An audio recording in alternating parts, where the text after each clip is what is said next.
J'étais en train de faire du pouce dans un hiver québécois, à faire mal aux os, en essayant de revenir à Montréal après avoir rendu visite à ma tante dans le Saguenay, à plusieurs heures de route. Mon char avait lâché tout d'un coup, planté sur le bord de la route 175, quelque part au nord de la ville de Québec, au milieu de nulle part. J'étais pressé. J'étais un gars dans la vingtaine, un peu rondelet, pas du genre à monter dans la voiture d'un inconnu. Qui le serait? Mais il faisait un froid de canard, et, avec les Laurentides tout près, je me suis dit que c'était mieux que de crever sur le bord du chemin. Je suis sorti du char. Le vent m'a frappé comme une gifle. L'air sentait la neige, le métal froid et un peu de gasoil. J'ai collé mon pouce en l'air, espérant qu'une voiture passerait et m'amènerait au moins jusque vers Aubin, ou aussi loin que possible. Au loin, des phares ont percé la grisaille. Les pneus ont crissé sur des plaques de verglas. Mon estomac s'est serré. Je ne voulais pas monter dans n'importe quoi. Mais la nuit tombait, la température a plongé, et je n'avais pas le choix. Le camion est ralenti et s'est arrêté. Le conducteur, un homme dans la cinquantaine, barbe broussailleuse, des yeux froids comme des billes mortes sous une tuque des Canadiens de Montréal toute délavée, a roulé la fenêtre. Sa voix était râpeuse, épaisse d'accent québécois. « Où tu vas ?» m'a-t-il demandé. J'ai répondu à voix hésitante en anglais d'abord, puis il a basculé dans l'anglais quand j'ai répondu. J'ai dit que j'allais vers quelques villages plus loin, en direction d'Aubin. « Aubin » a-t-il répété, en pointant le siège passager d'une main gantée. J'ai hésité. L'air chaud a jailli du chauffage quand je suis monté. Le soulagement a duré un instant. L'intérieur sentait la moisissure. Une pellicule de crasse couvrait tout, comme si ce camion avait traîné du bois à travers la Gaspésie depuis des décennies. Il a sorti un paquet de cigarettes Export A et a fumé, fenêtre fermée. La fumée s'est empaillée dans l'habitacle. J'ai avalé de travers. Je n'étais pas fumeur. L'odeur a attaqué mes sinus. De la nicotine, du cuir usé, du froid qui suintait partout. Il est resté silencieux. Le silence a grossi autour de nous. On se retrouvait seul, perdu sur une route déserte, à des kilomètres de la moindre station-service ou dépanneur. La neige a commencé à tomber plus fort. Le paysage s'est effacé derrière une pluie de flocons. Le camion a commencé à trembler sur les nids de poules. Mon cœur battait fort, si fort, que j'entendais mes propres poux dans mes oreilles. J'ai tenté de casser le malaise en demandant au conducteur si son camion venait des routes de l'Abitibi, si c'était du bois qu'il ramassait. Mais il n'a même pas répondu. Il m'a simplement ignoré. Après quelques minutes qui ont semblé durer une éternité, il a tourné du chemin principal pour prendre un sentier de gravier près du lac Saint-Jean. Le camion a brusquement calé. J'ai regardé par la vitre. Des champs blancs à perte de vue, des collines couvertes, les sapins qui se pliaient sous la neige. « Qu'est-ce qui se passe ?» ai-je demandé, en essayant de cacher mon sanglot. Il s'est tourné vers moi. Ses yeux ont luisé dans la faible lumière de l'habitacle, noirs, sans reflet. « T'inquiète pas », y a-t-il dit avec un sourire qui n'en était pas un. « J'ai juste une petite affaire à régler. Reviens vite. » Il est descendu et l'a laissé disparaître dans l'obscurité. Ses bottes ont crissé dans la poudreuse. Le vent s'est mis à hurler entre les troncs. Seuls les petits bruits, un coyote qui braillait au loin, le bois qui gémissait, me piquaient la peau. Je suis resté dans le camion, serré contre la chaleur qui revenait par intermittence, le cœur au bord de la bouche. J'étais persuadé que c'était une mauvaise idée. Longtemps après, il est revenu, portant un paquet énorme, emmitouflée dans du plastique. Il l'a jetée sur la banquette arrière, derrière le porte-fusil, sans dire un mot. L'odeur s'est changée. La fumée s'est mélangée à quelque chose de métallique, froid, comme du sang gelé. J'ai senti la bile me remonter.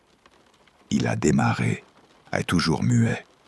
Le camion a roulé, avalant le paysage blanchi. Mes yeux ne quittaient pas le conducteur. Ses mains tenaient le volant comme si c'était la dernière chose sûre au monde. Son visage était fermé. Une pierre de l'église sans chaleur. La tempête est devenue aveuglante. Les flocons tapaient le pare-brise comme des doigts qui frappent une vitre. Le camion a commencé à glisser sur la glace, à déraper. J'ai saisi la poignée de portière comme si elle pouvait me sauver. J'ai fermé les yeux et j'ai prié en silence pour faire rire la peur, pour me dire qu'on arriverait à une ère de repos, à Trois-Rivières peut-être, n'importe quoi. Puis, le camion s'est arrêté. On était dans une clairière, entourée d'épinettes denses, le genre d'endroit où les chasseurs coupent un chemin pour la saison. Le conducteur m'a ordonné de descendre. « Descends !» a-t-il lancé, dur, la voix pleine d'énervement. J'ai gelé un instant. Mes jambes ont répondu avant ma tête. Je me suis ouvert la portière. L'air m'a mordu le visage. Le vent venait du fond de la vallée. Il est sorti aussi. Je l'ai vu mieux, là, sous la faible lueur de la lune qui filtrait à travers les nuages. Il tenait un pelle dans une main, un couteau dans l'autre. Le paquet, posé par terre, était maculé d'une substance sombre, figée en stries noirâtres. Mon estomac s'est retourné. Je n'ai pas compris tout de suite. Puis la peur a pris la place. J'ai senti l'implacable envie de m'enfuir, comme un animal traqué. Mes pieds se sont enfoncés dans la neige fraîche, lourde, collée à mes bottes. J'ai tiré, essayé de reculer, mais la neige m'a retenu. Il m'a rattrapé en un éclair. Sa main, calleuse, m'a serré le cou. C'était comme un étau. J'ai bataillé, griffé, essayé d'arracher ses doigts, mais ses doigts étaient là partout, et rien à la fois, une force brute et glacée. Mon souffle s'est coupé. Les étoiles ont explosé dans mon regard. J'ai supplié d'une voix éraillée. « Laisse-moi, je dirai rien, je promets. » Il n'a pas parlé. Il a juste serré plus fort. Puis, au moment où mes paupières ont commencé à se fermer, un bruit est venu de loin. Un moteur qui montait dans les tours, des phares qui déchiraient à la tempête. Le son a claqué dans l'air et pendant un instant, il a hésité. Cette hésitation m'a donné de l'air. J'ai profité de ce court instant pour me dégager. J'ai filé à travers la neige, les jambes engourdies, la poitrine en feu. J'ai couru jusqu'à la route. J'ai crié, comme si ma voix pouvait percer le blizzard. « À l'aide !»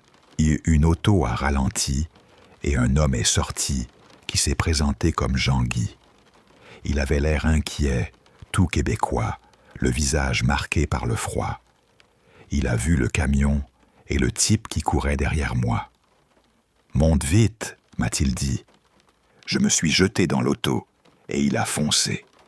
Il m'a conduit droit jusqu'au poste de la Sûreté du Québec à Québec, comme je le lui ai demandé, sans perdre de temps. À l'intérieur, je leur ai raconté tout. J'ai tout dit, depuis le début, depuis le char tombé en panne près du Saguenay jusqu'à la Clairière. J'aurais aimé leur donner la plaque, mais je ne l'avais pas retenue. Je n'ai pas pensé à regarder. J'ai seulement balbutié quelque chose comme G-H-I 456. Mais je n'étais pas sûr. Les policiers ont pris ma déposition. Ils m'ont dit qu'ils allaient surveiller les routes vers Aubin et fouiller le secteur. Ils m'ont expliqué, avec toute la dureté du monde, que certains chauffeurs sont de vrais itinérants des routes, qu'ils passent d'un coin du nord au canton de l'Est, et qu'il est facile pour eux de disparaître dans les chemins secondaires. La dernière fois que j'ai appelé ce poste, on m'a dit qu'ils n'avaient rien trouvé et qu'ils pouvaient peu faire sans une plaque confirmée ou une nouvelle piste. Je n'ai jamais revu ce conducteur, mais je n'ai jamais oublié ses yeux morts qui n'avaient aucune pitié. Je fais encore des cauchemars. La neige, la blanchaille, ses mains sur ma gorge, le froid qui s'infiltre sous la peau, la sensation d'être planté, seul, dans une clairière où la nuit peut tout avaler. Car je sais que je n'oublierai jamais la terreur de ce soir-là. Et quelque part sur ces routes blanches, il roule peut-être encore. Je n'étais pas du genre à partir en randonnée. Je préférais 1000 fois rester chez moi, blotti avec un bon livre et une tasse de café chaud. Mais quand mon copain Jean-François m'a proposé une randonnée hivernale dans les montagnes des Laurentides, j'ai accepté à contre-cœur. Lui, il avait toujours été du genre aventurier. Moi, j'étais contente dans ma zone de confort. Je voulais juste lui faire plaisir, alors j'ai fait mine d'être enthousiaste. La route qui remontait depuis Québec m'a apaisé. Les pins couverts de neige semblaient sculptés au couteau. Les rivières gelées étalaient une peau brillante sous le soleil pâle. Et j'ai été soulagé de voir d'autres voitures garées au départ du sentier du parc national des Hautes-Gorges de la rivière Malbaie. On a pris nos sacs du coffre et on s'est engagé sur le sentier. La randonnée devait durer quelques heures, aller-retour, et on est parti si tôt que je n'avais pas peur de finir dehors au crépuscule. La balade était belle, la neige faisait une couette silencieuse sur tout ce qui nous entourait. L'air était vif, piquant, et on alternait à marcher devant. Nos pas crissaient, on s'enfonçait encore, on s'enfonçait dans le bois.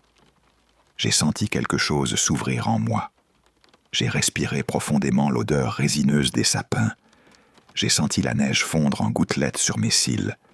Et j'ai pensé pour une seconde que sortir de ma tanière valait le coup. Et puis tout a basculé. On s'est séparés. C'est idiot, mais c'est comme ça que c'est arrivé. Je me suis arrêté pour refaire mes lacets et avaler un peu d'eau. Je croyais qu'il avait vu que j'avais ralenti. Mais quand j'ai relevé la tête, il n'était plus là. Rien. J'ai appelé son nom, Jean-François. Ma voix s'est cassée dans l'air froid. Elle est revenue en miettes. Silence. J'ai cherché ses traces. J'ai suivi les empreintes dans la neige. Mais le ciel a changé d'humeur. La neige a commencé à tomber plus fort, comme si le monde voulait nous effacer. En quelques instants, je n'ai plus distingué le paysage, plus que quelques mètres devant moi. J'ai essayé de refaire le chemin en arrière, mais je me suis retrouvé complètement perdu. La peur m'a écrasé la poitrine comme un poids humide.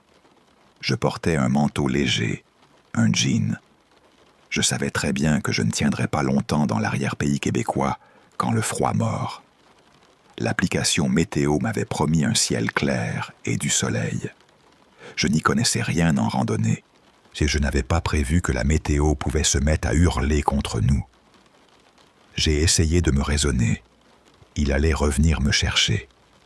J'ai répété cette phrase comme une prière cassée. Et puis d'autres images me sont arrivées. Et s'il était perdu, lui aussi? Et si on était tous les deux coincés au milieu de nulle part? Et s'il avait continué sans voir que je n'étais plus derrière lui? J'ai chassé ces pensées et j'ai avancé. Marcher me réchauffait plus que rester immobile. Chaque pas me demandait un peu plus d'effort. Mes jambes se sont alourdies. Mes doigts se sont engourdis. Mes orteils ont piqué d'un froid sourd. La neige me fouettait le visage. Ma tête bourdonnait. J'ai failli abandonner plusieurs fois. Puis j'ai entendu un bruit derrière moi. D'abord, le crissement familier de la neige, puis un craquement sec, si comme une branche que l'on brise sous un poids. Quelque chose me suivait. J'ai pensé un instant que c'était Jean-François, qu'il m'avait rattrapé. Mais je me suis trompé, et si fort. Je me suis retourné, et là, un ours. Un massif tas de poils bruns, sa fourrure était en bataille, ruisselante de neige fondue, et il me regardait. On est resté figé comme deux ombres qui se toisent. Son regard m'a transpercé, noir et patient. J'ai senti mon rythme cardiaque devenir un tambour désaccordé dans ma poitrine. Chaque battement résonnait dans mes tempes. J'ai cherché en vain la règle qu'on m'avait apprise sur les ours noirs au Québec. Je cherchais une consigne, une leçon. Mais la peur a converti mon cerveau à rien du tout. Il m'a fixé comme on fixe une proie. Le réflexe de fuite a pris le dessus. J'ai commencé à courir. Mon souffle est devenu une cloque gelée à chaque expiration. L'ours a poussé un grondement sourd qui a déchiré le silence blanc et a mis sa course derrière moi. Je n'ai pas osé me retourner. J'ai juste couru. J'ai pris tout ce que j'avais d'air et d'énergie et je me suis éloigné. Il était plus rapide. J'ai crié à l'aide quand j'ai senti ses pas se rapprocher, la terre vibrer sous lui. Je savais que je n'étais pas de taille. Tout cela paraissait irréel, et pourtant la neige se collait à mes cils. J'ai repéré un arbre, et je l'ai attaqué. J'ai grimpé comme on grimpe quand tout est perdu. Mes doigts se sont enfoncés dans l'écorce. J'ai senti chaque fissure, chaque grain. Je me suis hissé sur une branche, haletante. La peur me rongeait le cou. En bas, l'ours tournait, reniflait, patient. Les griffes raclaient la neige. Il était à environ 3 mètres, peut-être 5, je ne sais plus. Les minutes s'étiraient jusqu'à devenir du plomb.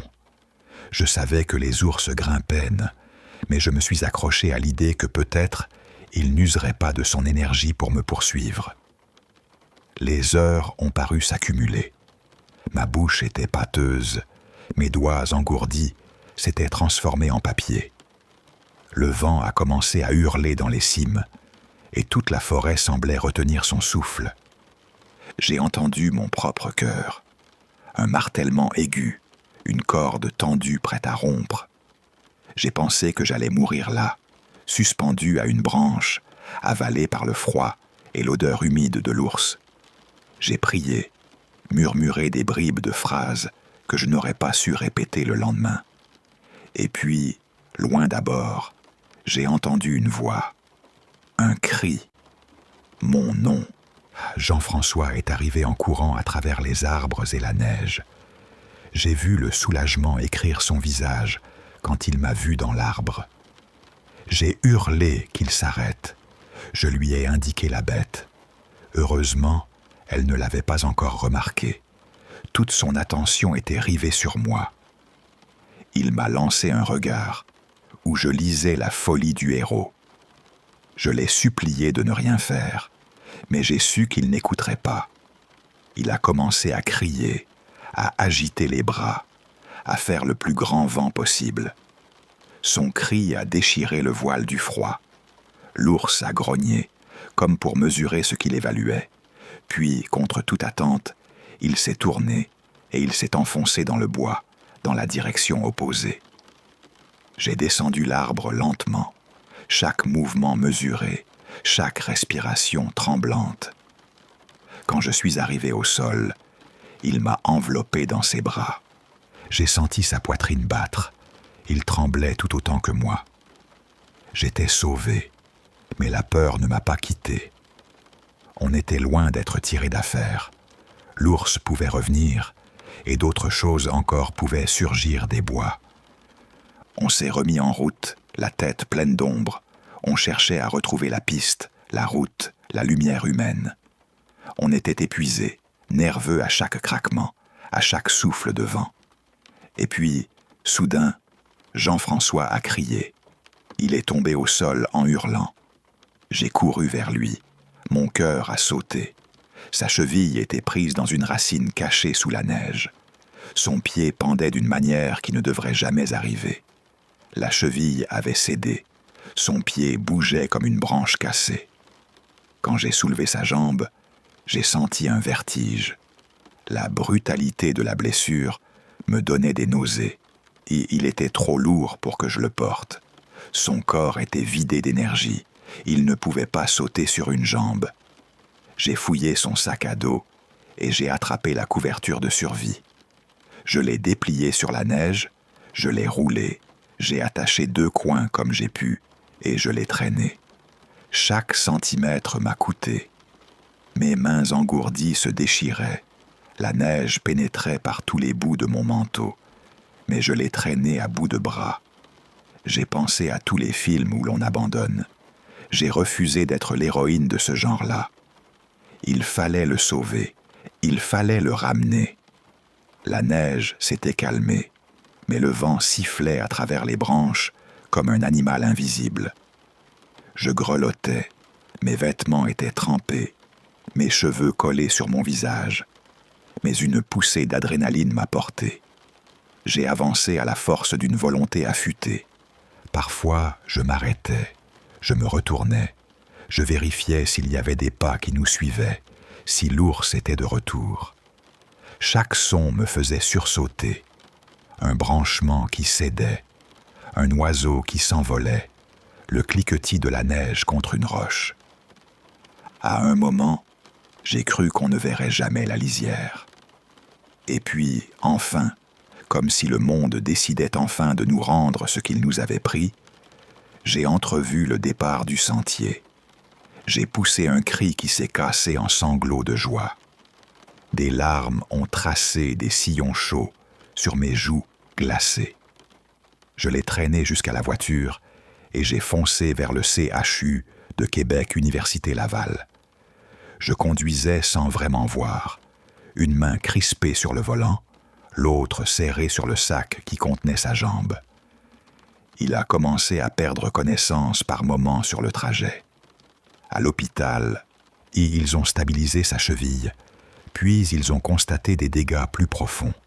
Quelques bouts de doigts étaient irrécupérables à cause du gel. Ils ont dû amputer les extrémités de quelques doigts. Moi, on m'a soigné pour hypothermie. J'ai eu des coupures, des contusions, rien de plus grave. Mais on en est sorti vivant. On a survécu, oui, mais on n'est plus les mêmes. Les cicatrices ont laissé des marques, pas seulement sur la peau, mais dans la façon dont on regarde les bois. Now. Je veux dire, maintenant, dès qu'un arbre dépasse de l'horizon, je sens la neige comme une menace.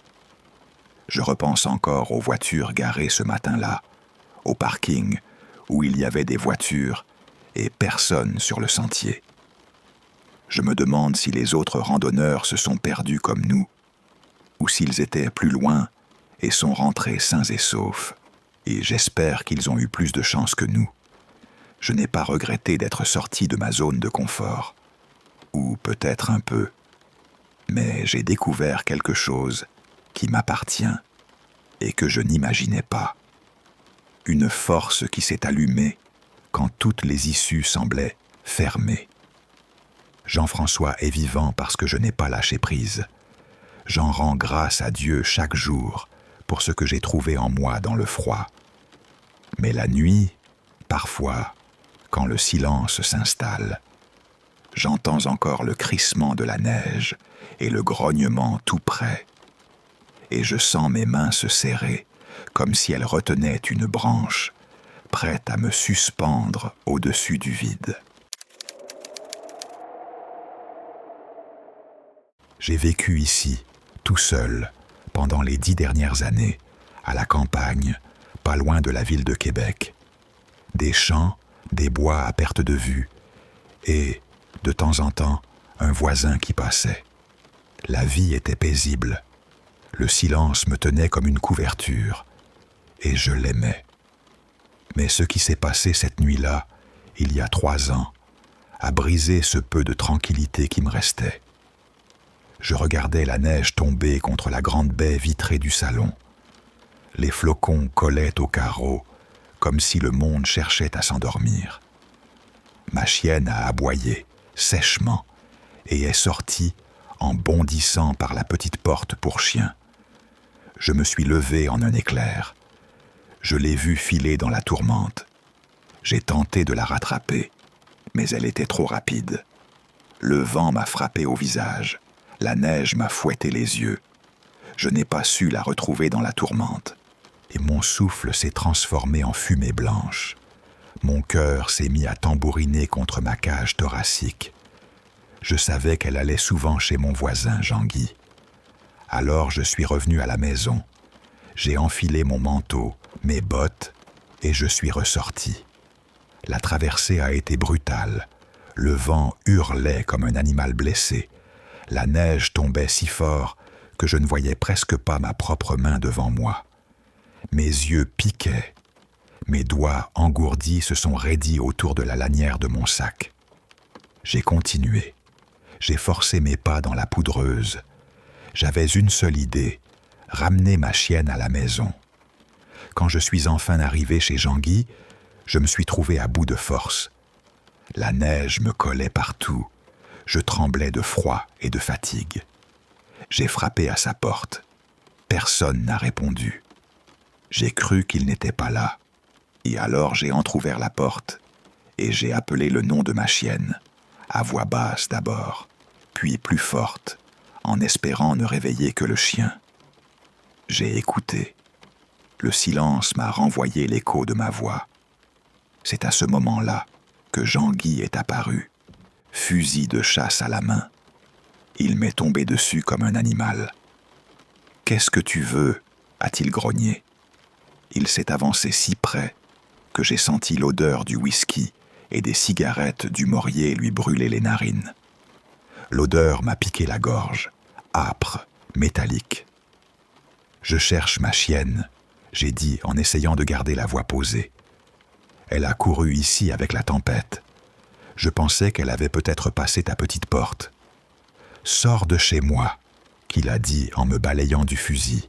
« T'es pas le bienvenu ici. » Mon cœur a cogné si fort que j'ai eu l'impression qu'il allait se rompre. J'ai reculé d'un pas. « S'il te plaît, je veux juste la récupérer. On s'en va dès que je l'ai. » Il a craché quelque chose. T'es sorti dès que je le dis pas. Incompréhensible, haché et plein de mépris. J'ai tenté de raisonner avec lui, mais il ne voulait rien entendre. Le souffle court, la main sur le fusil, il montrait ses dents. C'était comme parler à une bête. Ma chienne est revenue, trempée, étouffant, la neige accrochée à son pelage. Je l'ai attrapée par le collier et je l'ai pressée contre moi, comme si mon poids pouvait la protéger. Mais Jean-Guy a continué à me tenir en joue. Ses yeux étaient fous, injectés de sang. Il parlait de violation de propriété, de droit, de danger. Ces mots claquaient sans logique. J'ai senti la panique monter, sourde, glacée. J'ai tenté de me dégager, de reculer vers la porte, mais il m'a saisi le bras et m'a tiré à l'intérieur. La porte s'est refermée derrière nous. Il a verrouillé. Dans la pièce, le silence avait un goût de métal.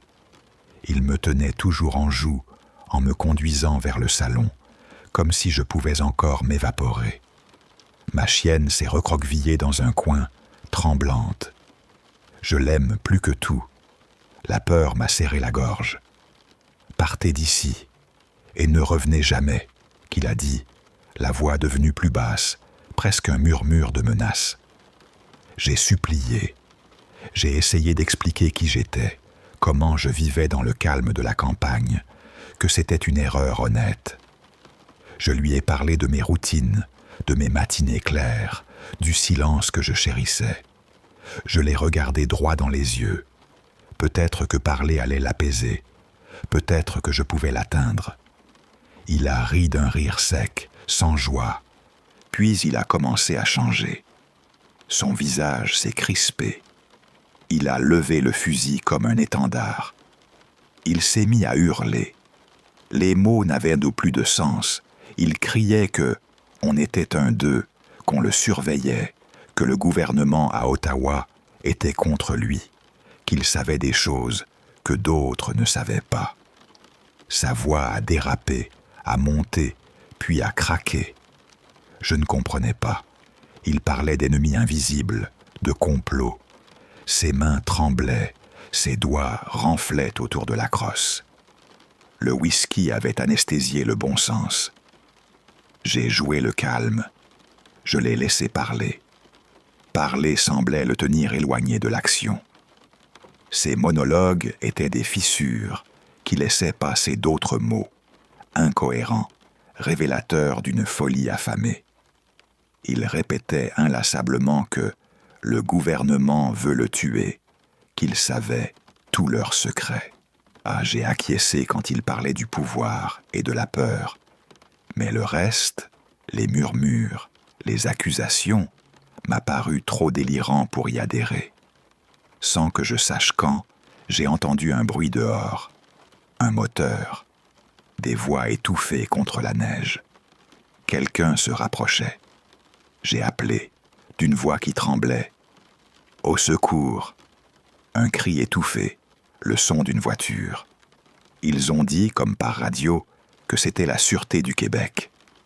À l'instant où ces mots ont glissé dans l'air, Jean-Guy a changé d'état. Ses yeux se sont agrandis, la peur a remplacé la colère. Il m'a saisi par le bras et ma chienne par le collier, et il nous a tirés vers l'arrière de la maison. Ses gestes étaient rapides, désordonnés, presque paniqués. Il nous a jetés dans une petite pièce sans fenêtre, et il a claqué la porte. Le verrou a tourné. J'ai frappé contre la porte, fort, jusqu'à ce que mes phalanges me fassent mal. Il marchait dehors en marmonnant. J'ai essayé d'entendre des pas, une respiration hachée, puis plus rien.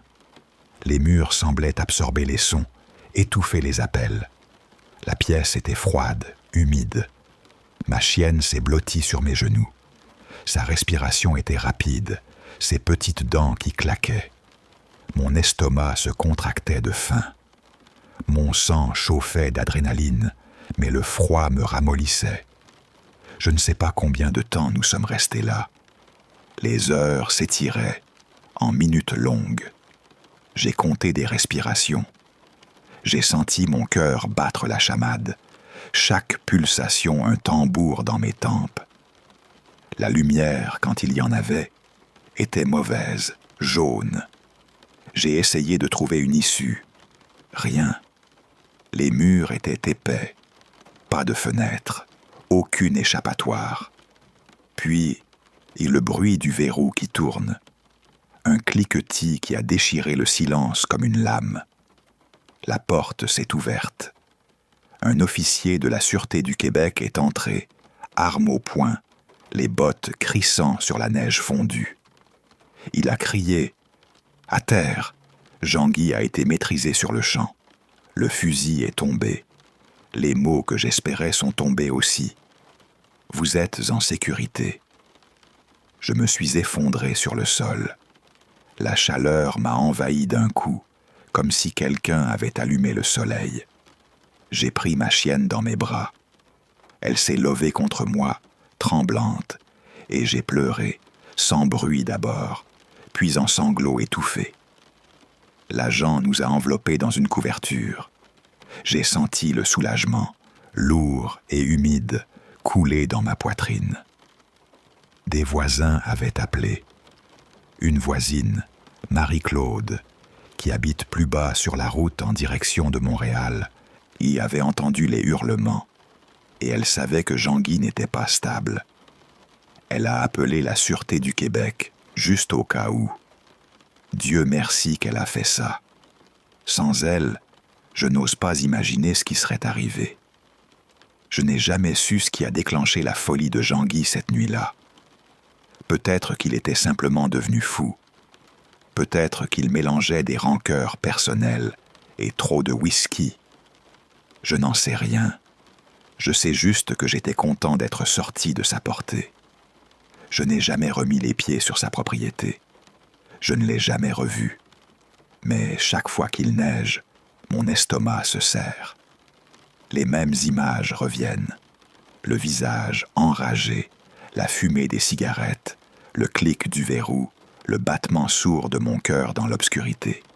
Et je reste éternellement reconnaissant envers l'agent de la Sûreté du Québec qui a risqué sa vie cette nuit-là, ce jour de neige glaciale, pour nous ramener vivants. Je vous écris parce que je veux prévenir les autres de ce qui est arrivé à mon mari Jean-François et à moi. L'hiver dernier, nous avions loué un chalet isolé dans les montagnes des Laurentides, au Québec. On s'était dit que ce serait une escapade romantique, juste nous deux perdus au milieu des sapins recouverts de neige. Et pourtant, on n'aurait jamais imaginé se retrouver à se battre pour rester en vie. Tout a commencé la deuxième nuit. J'étais couché, les yeux lourds, quand un bruit m'a tiré du sommeil. Un craquement, net, régulier, comme des pas qui écrasaient la neige autour du chalet. La veille, tout avait été normal. Raquettes, poutine au dépanneur, des rires. J'avais envie de dormir, d'un autre beau jour, tranquille. Ce n'était pas écrit. J'ai réveillé Jean-François en chuchotant. Je lui ai demandé d'aller voir. Il n'entendait rien. Il voulait juste rester sous la couette et se rendormir. Mais je n'ai pas lâché. Il s'est levé à contre-cœur, a saisi une lampe de poche et est parti. J'ai écouté ses pas qui traversaient le bois du chalet. Moi, je suis resté dans la chambre, incapable de bouger, cloué par la peur. Le silence pesait. Chaque seconde faisait battre mon cœur plus fort. Après ce qui a paru une éternité, Jean-François est revenu. Son visage était blême, ses yeux gros.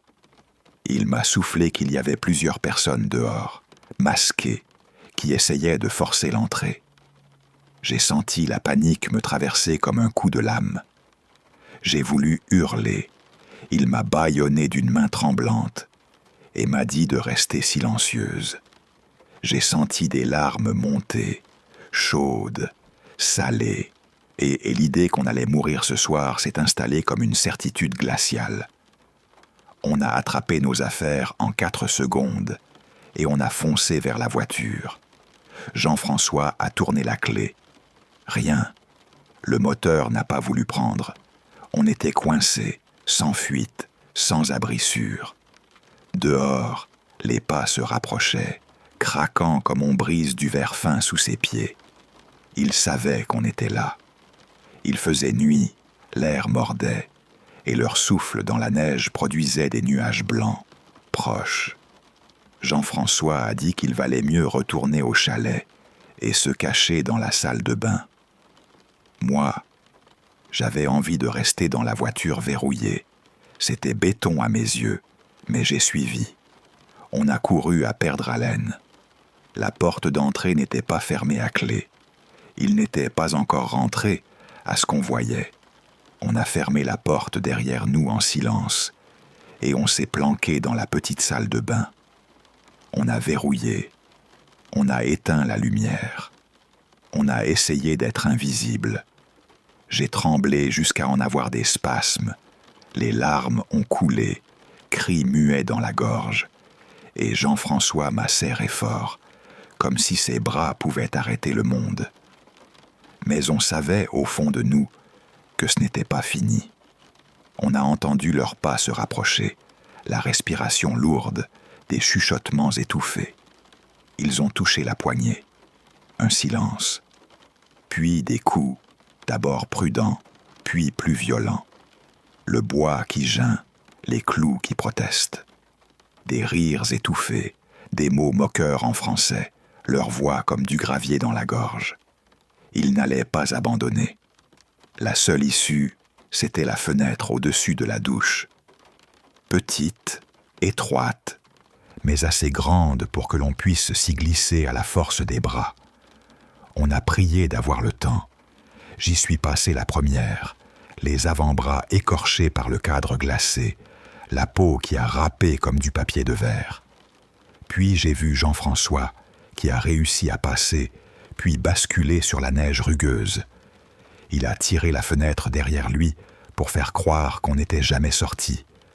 On a filé à travers les bois, la neige jusqu'à mi-mollet, nos pantoufles glissant et s'enfonçant. Chaque pas était une brûlure. Le froid nous pinçait les doigts, engourdissait les orteils. On sentait la douleur partout, bien vivante. On courait sans savoir où aller. La forêt était un ventre noir. Notre souffle formait des nuages. Notre cœur cognait comme si on avait avalé un marteau. On voulait s'arrêter, mais on n'en avait pas le droit. Ah, Jean-François poussait, répétait des mots simples, des ordres, tout pour garder le mouvement. Puis, comme un miracle crasse, on est tombé sur une cabane abandonnée, une remise en ruine qu'on trouve souvent ici, dans les Laurentides. On a poussé la porte qui grinçait, on est entré, et l'odeur du vieux bois nous a presque paru douce. Il y avait une cheminée, des bûches empilées. Jean-François a réussi à allumer un feu avec des gestes désespérés. La flamme a paru gigantesque, salvatrice. La chaleur nous est tombée dessus comme une bénédiction. On a déposé nos pantoufles trempées près de la braise. On a dormi, exténué. La peur qui continuait de vibrer dans nos muscles, même quand les paupières étaient fermées. Le matin s'est levé. Une lueur pâle s'est infiltrée par les fissures. Et on s'est réveillé, hagard, à le visage encore mouillé de larmes gelées. On a décidé de revenir au chalet. On voulait savoir si c'était réel, si on avait rêvé, si la nuit avait été un cauchemar collectif. On est revenu à pas feutrés. Le chalet était là, silencieux, aussi calme qu'un cercueil. Personne. Pas un masque au bord de la forêt. Jean-François a soulevé le capot de la voiture et a constaté que la batterie avait été débranchée. Il l'a rebranchée, les mains encore tremblantes, et le moteur a ronronné comme une bête réveillée. On est parti pour la ville la plus proche, Saint-Jérôme, en se tenant droit, en essayant de respirer normalement. On a raconté tout ça à la Sûreté du Québec. Les agents sont allés au chalet. Ils n'ont rien trouvé. Pas d'empreintes suspectes, pas de traces d'effraction. Ils nous ont dit que c'était sûrement notre imagination, si amplifiée par les verres qu'on avait bu, des bières artisanales du coin et du vin acheté à la Société des alcools. Ils ont dit que parfois, l'esprit joue des tours. Il n'y avait que nos traces dans la neige. On a contacté le propriétaire du chalet, un certain Pierre-Luc Tremblay, pour savoir si ses caméras de surveillance avaient enregistré quelque chose. Il a répondu que, par malchance, elles n'avaient pas fonctionné cette nuit-là. Pas un seul film, aucune preuve. Une odeur de plan machiné est montée dans ma gorge. Une part de moi a senti qu'on nous avait tendu un piège, que le propriétaire savait peut-être des choses, ou qu'il était complice. Quand on a voulu vérifier l'annonce le lendemain, elle n'était plus là.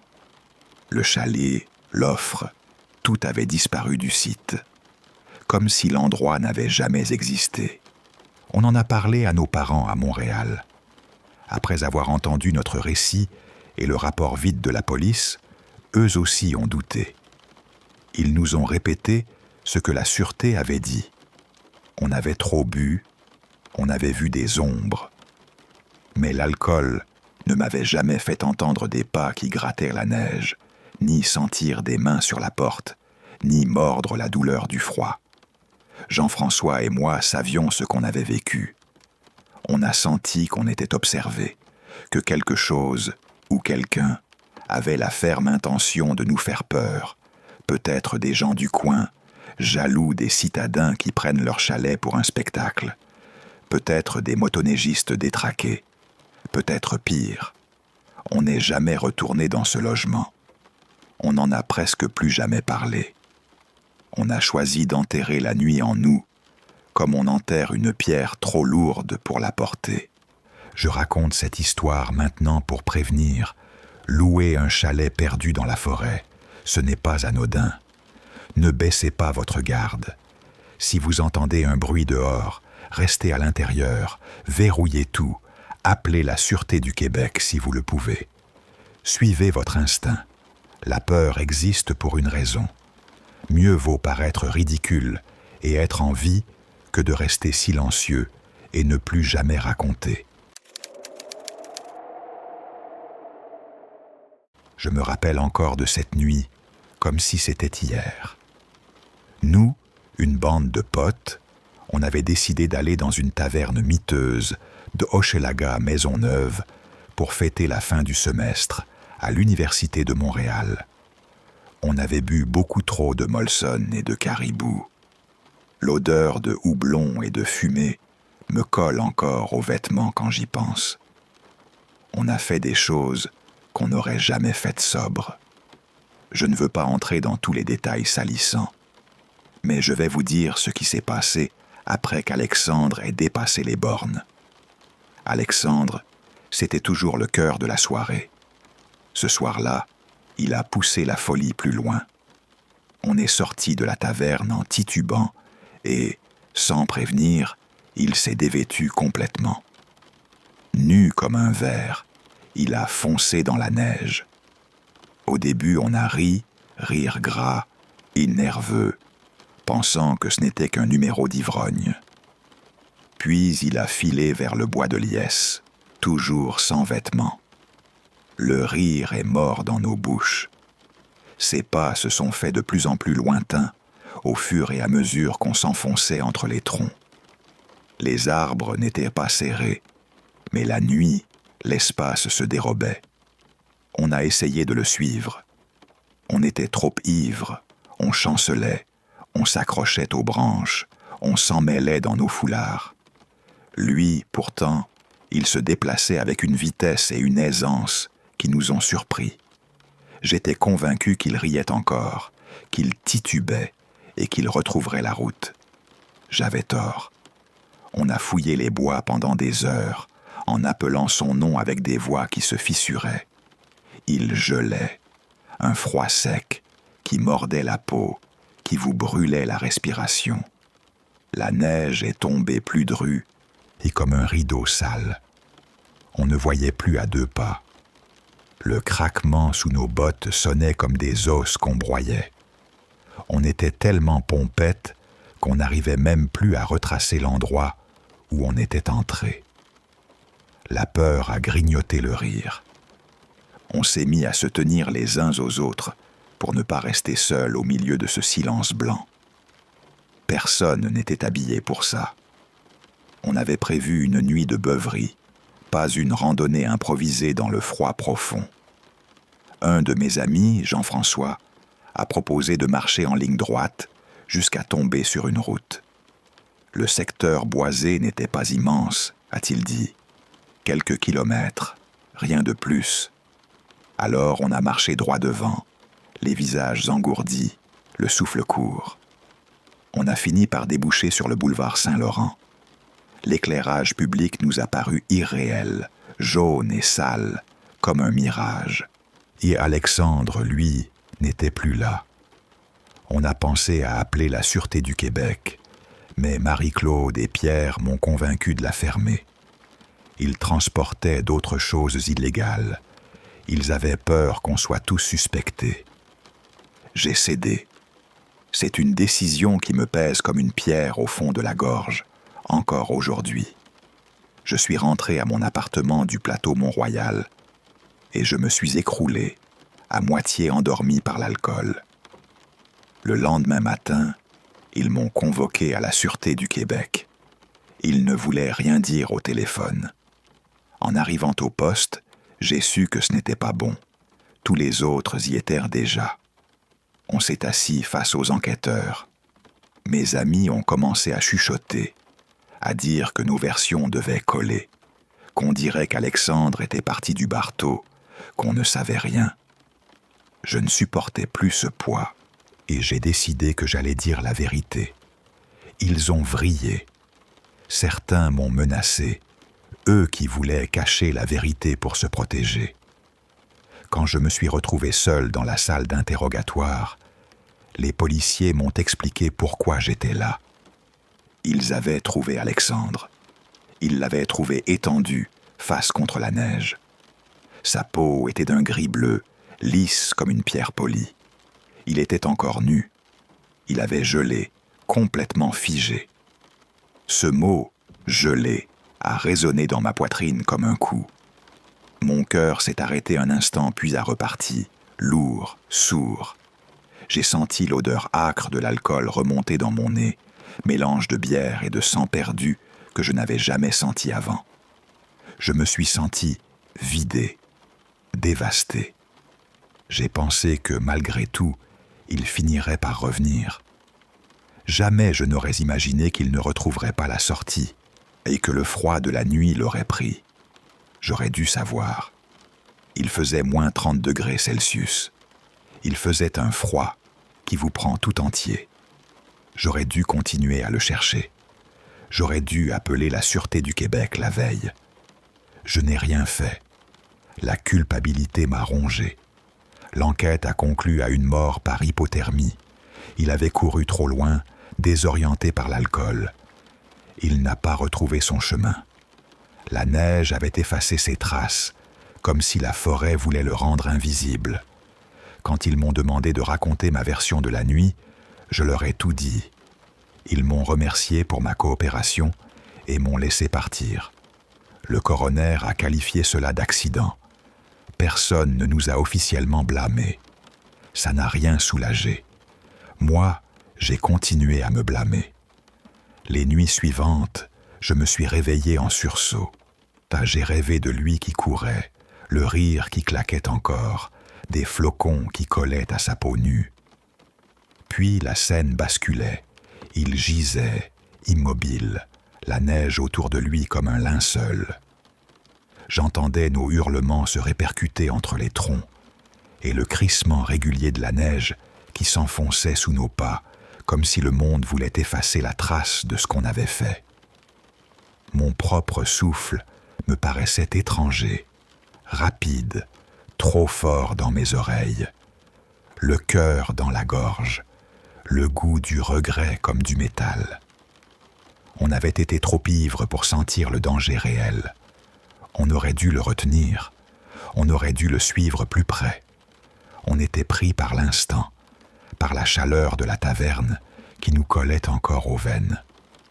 On a pensé que l'alcool pardonnerait tout. On s'est trompé.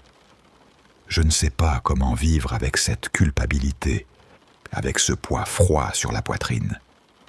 Je me répète que c'était un accident, que personne ne l'a voulu. Mais au fond, je sais qu'on aurait pu faire davantage. Des années ont passé depuis cette nuit, et pourtant Alexandre hante chaque jour. Je pense à ses rires comme à un son brisé. Je pense aux moments heureux, et ensuite à ce froid absolu. Je n'aurais jamais cru qu'une soirée à Montréal puisse finir ainsi, mais elle a fini pire que tout ce que j'aurais imaginé. Je ne peux pas revenir en arrière. Le temps n'efface pas ce qu'on a laissé dans la neige. Je sors encore avec des amis parfois, mais je me permets rarement de me perdre dans l'alcool. Je ne veux plus jamais sentir ce regret me ronger jusqu'à l'os. Je refuse d'être complice d'une autre histoire où quelqu'un que j'aime se retrouve en danger parce qu'on a baissé la garde. Cette nuit m'a changé à jamais. Elle me rappelle la cruauté du froid, la fragilité des corps et la responsabilité qu'on porte les uns pour les autres quand l'hiver mord. J'espère que notre histoire servira d'avertissement. J'espère que personne ne connaîtra la douleur et la perte qu'on a connue. Moi, je garderai ces images comme un fardeau permanent. Elles me suivent dans le métro, dans la cuisine, dans le silence qui s'installe parfois quand la neige commence à tomber. Le seul son que j'entends encore parfois, c'est le craquement des pas perdus et le souffle rauque d'un ami qu'on a laissé partir. Ça fait des années que je rêvais d'aller pêcher sur la glace, l'hiver. Quelque chose dans le froid, la neige qui pince le visage au bord du fleuve Saint-Laurent, m'apparaissait terriblement paisible. Le seul problème, c'est que personne n'a jamais voulu m'accompagner. Je suis forte, oui, mais m'enfoncer seule dans les bois des Laurentides, ça ne me semblait pas brillant. Après environ 1 mois à quémander à tout le monde, j'ai fini par comprendre qu'il n'y avait que moi-même. J'ai surveillé la météo comme une folle et j'ai fixé une date au début janvier. Chez nous, c'est le mois le plus fret de l'année, mais il devait y avoir 1 semaine de soleil. Hors norme, mais j'étais contente. J'ai dit ma destination à ma famille, exactement où j'allais, près de Trois-Rivières, le long de la berge, et où je garerais mon char, et le long de la route 138. Ma mère, Marie-Claude, m'a glissé une petite balise de localisation dans le sac au moment où je franchissais la porte. Je suis parti. J'ai laissé mon char sur le bord de la route et j'ai suivi le sentier à raquettes jusqu'au coin de pêche qu'un chum du boulot, Jean-François, m'avait indiqué. Dès les premiers pas, quelque chose n'allait pas. Mes cheveux se sont hérissés dans la nuque, des chairs de poule m'a parcouru tout le corps. J'ai eu ce sentiment chronique d'être observé, suivi. J'avais sous-estimé la neige. Je pensais que, comme la veille avait été ensoleillée, une bonne partie avait fondu. Mais non. Il avait fait moins 25 degrés. Alors la neige s'était transformée en une croûte de glace cassante. Mes pieds traversaient la croûte et sombraient dans la poudre légère en dessous. Je n'avais pas mis les bottes les plus hautes. La neige a roulé dans mes chaussettes et mes pieds ont commencé à tremper. J'ai pensé faire demi-tour, retourner à mon char. Tout me lançait des signaux d'alarme, mais ma mère m'avait toujours dit de ne pas me faire trop paranoïaque. Alors j'ai continué. Le sentiment de présence ne m'a jamais quitté. Par moments, pendant la randonnée, j'entendais une branche claquer, la neige craquer autour de moi. Quand je me retournais et que je ne voyais rien, je me racontais que c'était un chevreuil ou une autre bête qui était passée. Je me bricolais des explications pour me convaincre de ne pas rebrousser chemin. Plus j'avançais, plus mes pieds engourdissaient et mes jambes me faisaient mal. Quand je suis enfin arrivé à la berge, je me suis assise et j'ai sorti mon matériel et j'ai changé de chaussettes. Merci maman d'avoir mis une paire de rechange. J'ai enfilé mes cuissardes de pêche et je suis sorti sur la glace épaisse du fleuve, soulagé de ne pas être plus mouillé qu'il ne fallait. J'ai attendu, immobile, pendant ce qui m'a semblé des heures avant d'attraper finalement une truite. Je n'avais pas l'intention de la garder, alors je l'ai relâchée. La lumière a commencé à baisser. J'ai rassemblé mon équipement pour partir. Alors que je pliais mes affaires, j'ai entendu un grognement venu de l'autre côté de la dalle de glace. Je me suis relevé d'un coup, j'ai saisi mon arme dans son étui et j'ai cherché la source du bruit. C'est là que je l'ai vu. Un homme complètement nu, debout sur un arbre tombé à travers le fleuve, qui me regardait. J'étais figé. Ça m'a paru irréel et comme un rêve étrange où l'on se pince pour vérifier si l'on est vivant. Ses doigts et ses orteils étaient noirs, envahis par ce qui avait l'air de la gelure. Je ne comprenais pas comment il survivait au froid sans vêtements. Peut-être qu'en fait, il ne survivait pas. Il est resté là, et je jure que j'ai entendu un grognement, un bruit plus proche d'un animal que d'un humain, sans qu'il ne bouge vraiment. Je me suis accroupi pour fourrer le dernier de mes trucs dans le sac, et quand j'ai levé la tête pour regarder, il avait disparu. La panique m'a mordu. Était-il en train de venir vers moi? J'ai jeté mon sac sur le dos, j'ai gardé l'arme en main et j'ai repris le sentier en direction du char. Tout mon cerveau répétait « Sors de la forêt ». À chaque arbre, je me demandais s'il ne s'y cachait pas. La marche prend environ 1 heure à pied, mais j'étais presque sûr que j'allais le recroiser. Après avoir marché environ 20 minutes, j'ai entendu les mêmes bruits qu'avant, branches qui craquent, pas qui crissent dans la neige. Et je savais qu'on me surveillait. J'ai senti des larmes me monter aux yeux. La peur que j'ai ressentie à cet instant n'avait rien à voir avec tout ce que j'avais connu. Des pas qui se rapprochaient, mon cœur qui martelait ma cage thoracique, ma respiration qui s'accélérait. Je scrutais autour de moi, je regardais à gauche, à droite, et puis je me suis arrêté, tétanisé. Là, devant moi, il était à environ 3 mètres sur le sentier. Il avait l'air essoufflé. De la vapeur s'échappait de son corps nu dans l'air froid. J'ai levé l'arme et je lui ai crié de me laisser tranquille. « Laisse-moi tranquille !» Mais il n'a pas obéi. Il a fait un pas vers moi. J'ai reculé d'1 pas. Je lui ai hurlé qu'il partirait ou que je tirerais. Son visage n'a rien exprimé. Il était comme absent, comme si les mots n'atteignaient pas sa tête. Il a fait un autre pas. Un sourire mauvais a fendu son visage. J'ai reculé encore. Je lui ai donné un dernier avertissement. « Si tu t'approches, je tire. » Il n'a pas reculé. Il s'est jeté sur moi. J'ai tiré. J'ai visé ses jambes. Je ne voulais pas le tuer, seulement me donner le temps de fuir et d'appeler du secours. Il a vacillé, est tombé, hurlant une douleur que je n'oublierai jamais. Je suis passé en courant. Il a attrapé mes jambes. J'ai donné un coup de pied en plein visage et il est tombé inconscient. Les larmes m'ont envahi le visage pendant que je fonçais sur la dernière portion du sentier jusqu'à la route où j'avais laissé mon char. J'ai déverrouillé la portière, j'ai fourré tout mon matériel à l'intérieur et j'ai mis la clé dans le contact. Le char n'a pas démarré. La batterie avait rendu l'âme, gelée. Le soleil déclinait. J'ai sorti mon téléphone et j'ai composé le 911. À l'autre bout, on m'a dit qu'il faudrait au moins 30 minutes avant qu'un agent de la Sûreté du Québec arrive et qu'il valait mieux que je ferme les portes et que je reste dans le char quoi qu'il arrive. C'était déjà mon plan.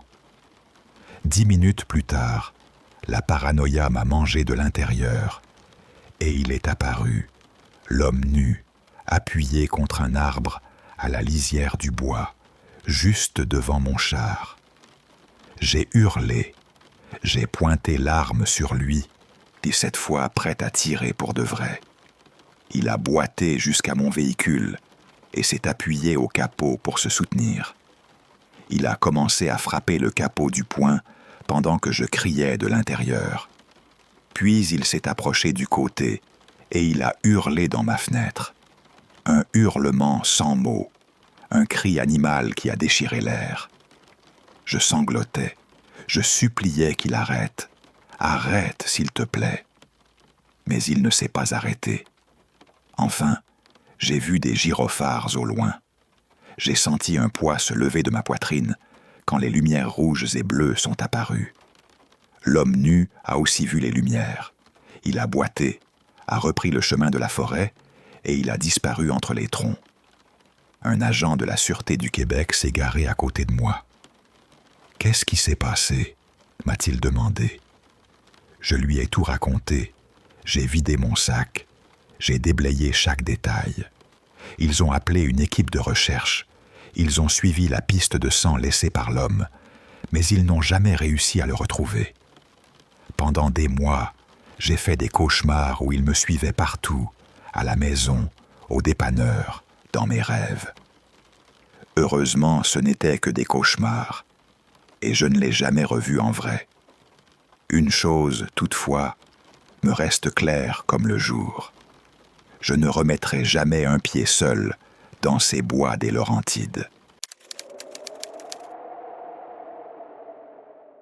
J'avais 25 ans quand ça m'est arrivé. Je vivais près du Saguenay, obsédé par l'idée d'essayer tout ce qui me passait par la tête. J'avais toujours pêché dans les rivières qui se jettent dans le lac Saint-Jean, mais cet hiver-là, j'ai voulu changer.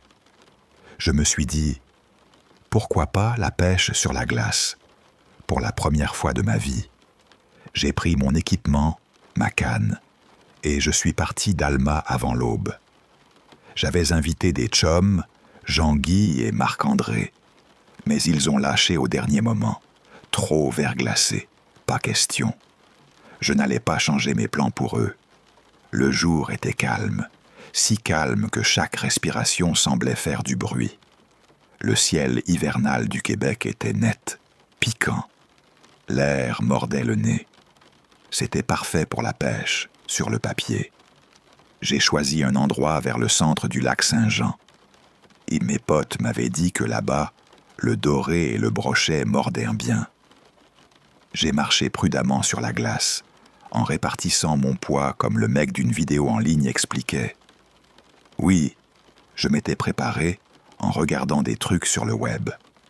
Le soleil était bas derrière les montagnes laurentiennes, et le lac s'étendait, lisse, blanc, infini. J'ai senti un frisson me descendre le long du dos. Le silence pesait. J'étais complètement seul. J'ai garé mon camion en bordure de la route 169, à environ 400 mètres du rivage. Je savais que je n'aurais pas de réseau. Là-bas, le nord-est est muet pour les portables.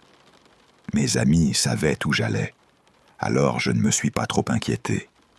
J'ai percé des trous avec ma tarière à essence.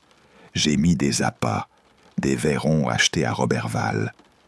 Et rapidement, j'ai commencé à sortir du poisson, un après l'autre. C'était jouissif.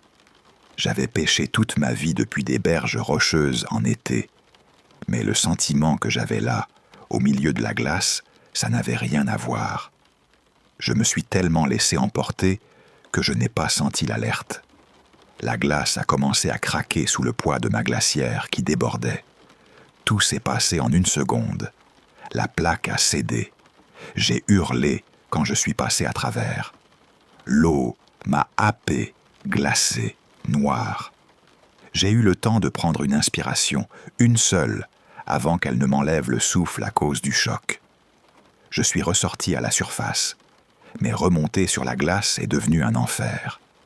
J'ai rampé, j'ai cherché une prise, mais la surface était trop lisse.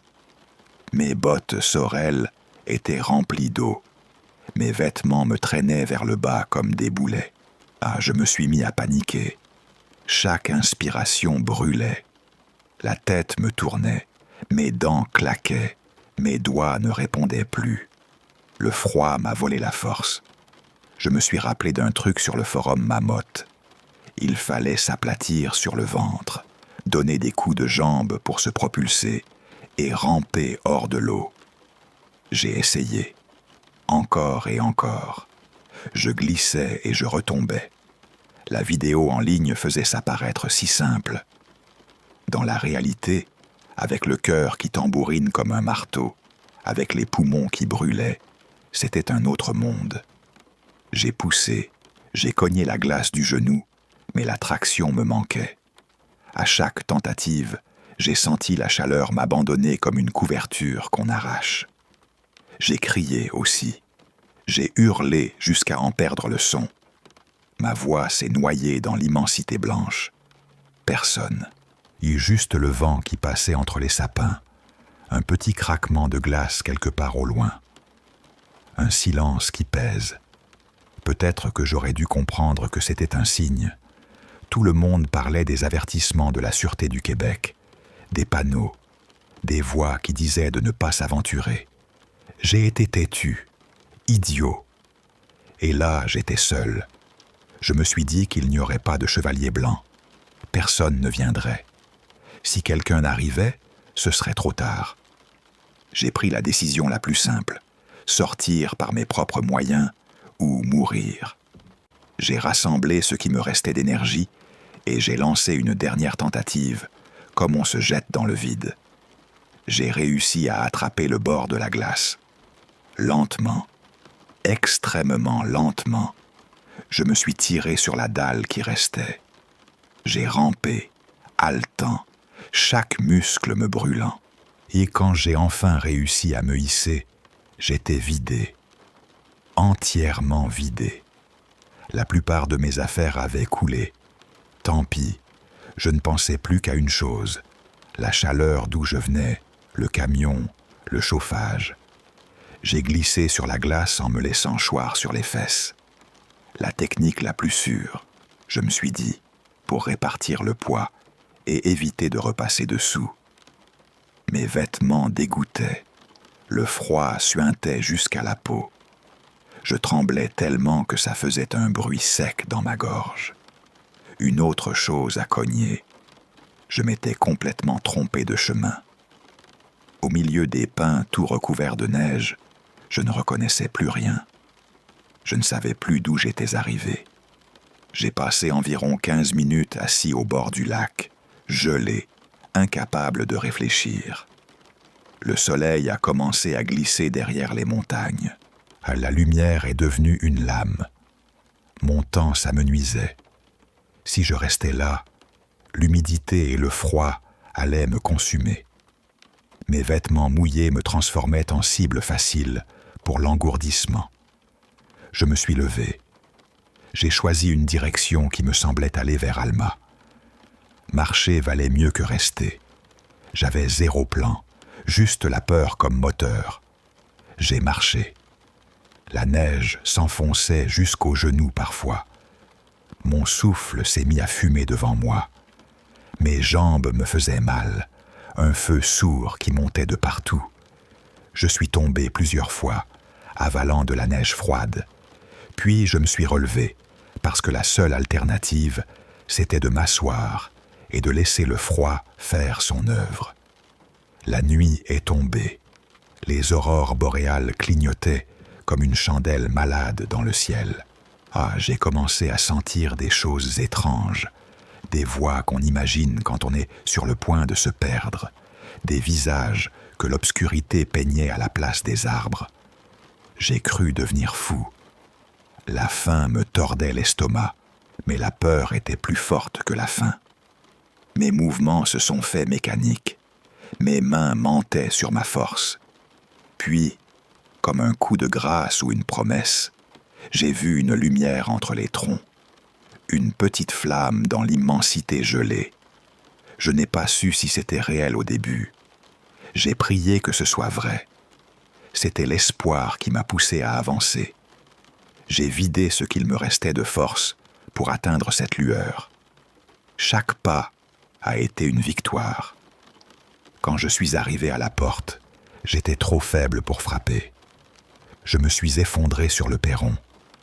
Mon corps a dit « stop ». Je me suis réveillé dans un lit chaud, avec un feu qui pétillait dans le poêle à bois. Une odeur de bois brûlé et de soupe m'a frappé. J'étais entouré d'inconnus. Ils ont été tendres comme des parents.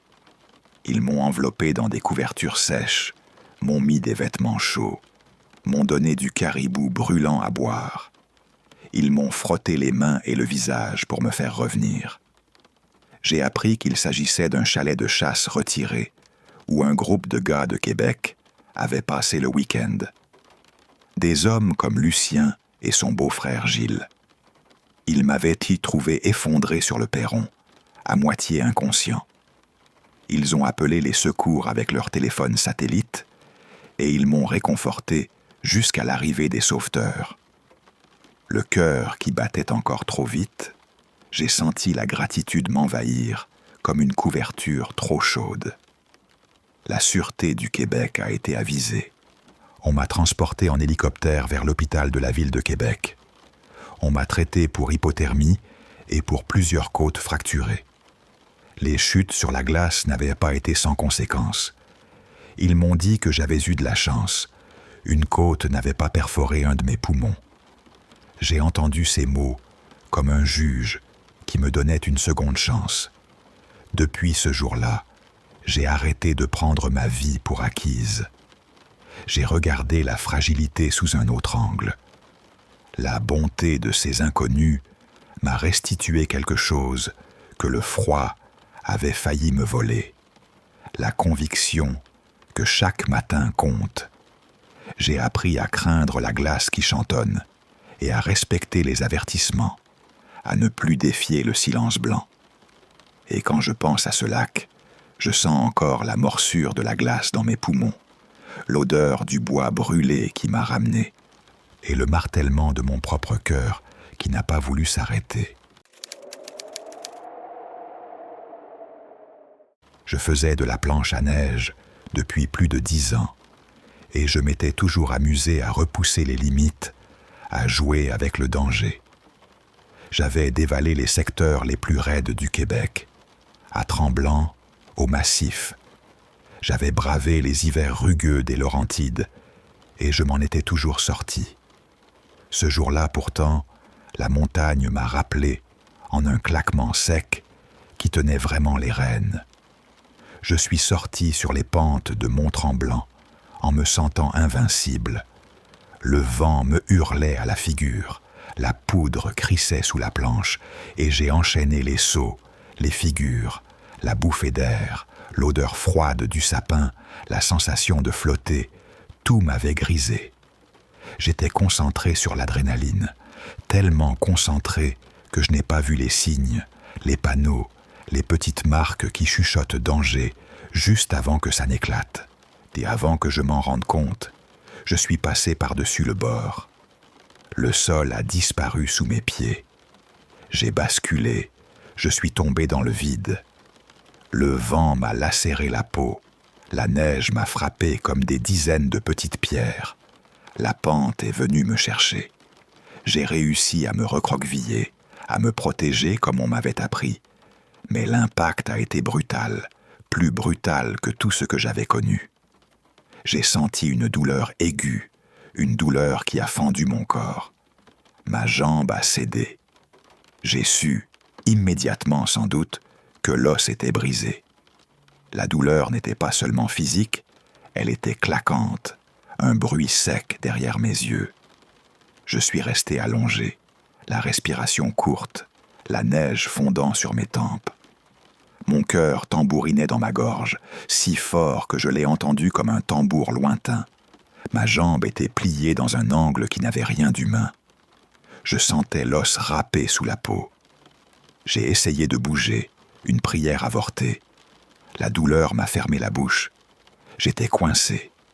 J'ai crié, j'ai hurlé. Ma voix a vite été avalée par le silence blanc autour de moi. Personne. Pas de réponse. Pas un écho. Rien que le souffle du vent et ce froid qui venait s'infiltrer jusqu'aux os. L'angoisse m'a serré la poitrine. J'ai espéré sentir une giclée d'adrénaline, ce sursaut qui vous fait passer au-dessus de la douleur. Rien. Juste ce froid qui mordait et la pensée aiguë. Je suis seul, loin des pistes principales, sans réseau, à la merci de la montagne. La peur m'a poussé à agir. J'ai pensé à ma planche, encore fixée à mes pieds. Peut-être que je pourrais m'en servir, me tirer quelque part, atteindre un chemin, une piste, si un être humain. C'était tout ce que j'avais. J'ai glissé mes fesses au milieu de la planche. J'ai posé ma jambe blessée sur l'avant comme j'ai pu, en retenant des larmes. J'ai pris une inspiration si profonde que ça m'a brûlé la poitrine. Et j'ai commencé à descendre. Tout est devenu un mélange de douleur et de concentration. Chaque petit mouvement me déchirait. La neige était profonde, moelleuse. Elle amortissait mais ralentissait. Parfois ma jambe dégringolait hors de la planche et se coinçait dans la poudre. À chaque fois, un cri s'échappait de moi, un cri sans voix qui venait du ventre. J'avais peur que l'os perce. J'avais peur que le froid gagne. J'ai prié, pas pour moi, pour ceux que j'aimais, J'ai supplié qu'il me laisse revoir Marie-Claude, revoir Sophie. Après un moment qui a paru une éternité, j'ai repris des forces pour pousser de mes mains sur la neige, pour me propulser plus loin. La planche sautillait, j'ai ravalé la nausée. Mes doigts ont commencé à engourdir, mes orteils ont perdu toute sensation. La douleur m'essaie vouloir m'éteindre. Et pourtant, je me suis concentré sur une chose, atteindre la civilisation. Au loin, j'ai vu un télésiège, comme une promesse. Mon cœur s'est emballé. J'ai accéléré, autant que la jambe me le permettait, en hurlant à plein poumon. Ma voix s'est cassée dans l'air glacé. Descendre assis sur une planche, avec une jambe brisée, c'était autrement plus difficile que ce que j'aurais imaginé. Je suis tombé, je me suis remis sur la planche, je me suis relevé, en proie à un doute qui mordait. Est-ce que je tiendrais? Est-ce que je pourrais? Puis le bruit est arrivé. Un grondement sourd et profond, comme si la montagne expirait et nous rendait son souffle. Je l'ai reconnu, j'en avais déjà entendu au loin, mais jamais si proche. Le mur de neige s'est levé derrière moi. J'ai tourné la tête et j'ai vu la masse blanche avancer, rapide, impitoyable. Mon corps s'est figé. Le temps s'est compressé en un instant. La neige, la chute, le cri que je n'ai pas réussi à laisser sortir. J'ai pensé à Marie-Claude, à Sophie. J'ai pensé à tout ce que je laissais derrière moi. J'ai eu la sensation nette de quitter le monde, d'abandonner ma vie sur cette pente froide. Qui saurait où me retrouverait? Qui saurait que j'avais existé? J'ai fermé les yeux, j'ai serré les dents, prêt à être enseveli vivant. Et puis le silence a changé. Je n'ai pas senti l'impact. J'ai rouvré les yeux et j'ai vu que je continuais à glisser. L'avalanche avait manqué sa cible de quelques centimètres qui m'ont semblé un abîme. Quand j'ai essayé de remonter sur la planche, le tremblement de la montagne m'a poussé, m'a propulsé sans que je ne m'en rende compte. J'ai roulé, j'ai pleuré, un mélange de sang et de larmes qui gelait sur mon visage. Je tremblais, sauf qu'il n'y avait plus de tremblement de peur. C'était celui du soulagement, aussi aigu. Mais je n'ai pas ralenti. Je n'ai pas voulu m'arrêter tant que je n'étais pas hors de cet enfer blanc. La station était calme ce jour-là, peu de monde.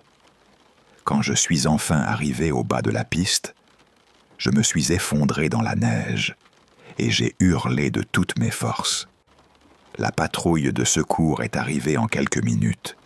Ils ont agi vite, main ferme, paroles courtes, comme des professionnels. Ils ont évalué ma jambe, m'ont entouré d'une chaleur humaine qui m'a presque fait perdre la tête. Ils ont appelé une évacuation en hélicoptère, m'ont enveloppé, m'ont porté. Montage des gestes, un monde qui s'est mis à tourner autour de moi.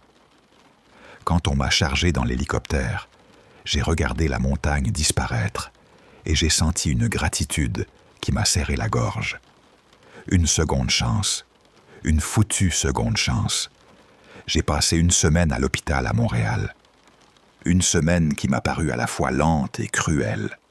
Des médicaments, des pansements, la douleur qui revenait la nuit, des cauchemars où la neige revenait me chercher. Depuis, j'ai eu le temps de réfléchir, de disséquer chaque instant, chaque décision. J'ai appris que même le plus téméraire peut se retrouver pris au piège par sa propre confiance.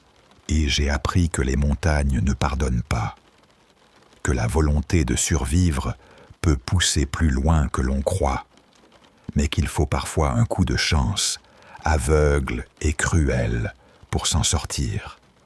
Je n'oublierai jamais ce jour-là. Je ne remettrai jamais la montagne au rang d'ami léger. Maintenant, je fais beaucoup moins de planches à neige. Et ça me va.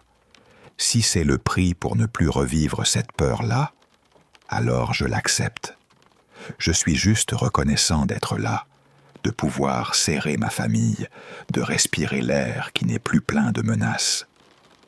Parfois, la nuit, je me réveille encore, avec ce crépitement de poudre dans les oreilles, avec le goût de métal dans la bouche, et je sens la neige sur mes mains comme une mémoire physique.